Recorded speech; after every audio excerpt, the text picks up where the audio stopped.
25 years? Alessandro, you want to select that for me? He was a knockout artist with the shoulder. Oh, yeah. He Little dude. laid you out. Alessandro Venezia, Sky Television. Anytime you're ready. Hello. Hi, how are you? Fine. Okay. Roman J. I. Israel is, to me, a very interesting character. And I'm glad that you decided to portray something Thank like you. him. Thank you. But why you were interested in him and what does he represent for you? First of all, it was a good script. So unusual.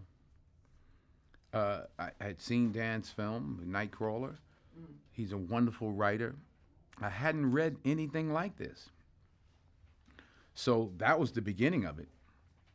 I said, I got to sit down and talk with Dan, see where he's going, what he has in mind. And we sat in New York, in Central Park, just outside Central Park. And after 2 hours, I was like, I'm in, And the wonderful thing that I've learned about the way he writes is he doesn't give you he gives you a ton of clues, but he doesn't suggest what the character should be or should look like or anything like that.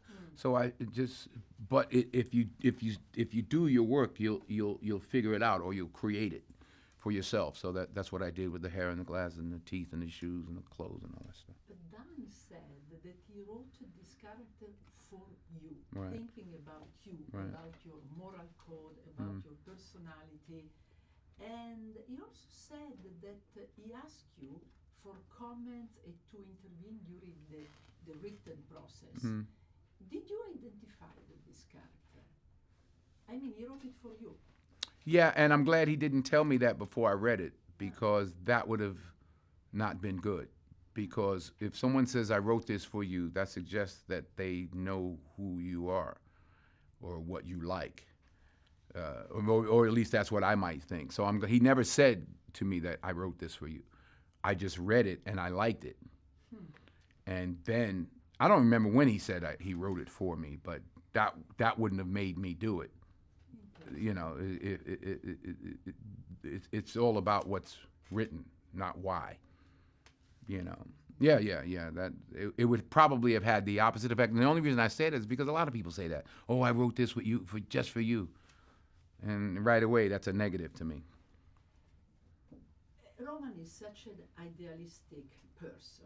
I mean, I remember when we were in the 68, at the beginning of the 70s, we were trying to change the world.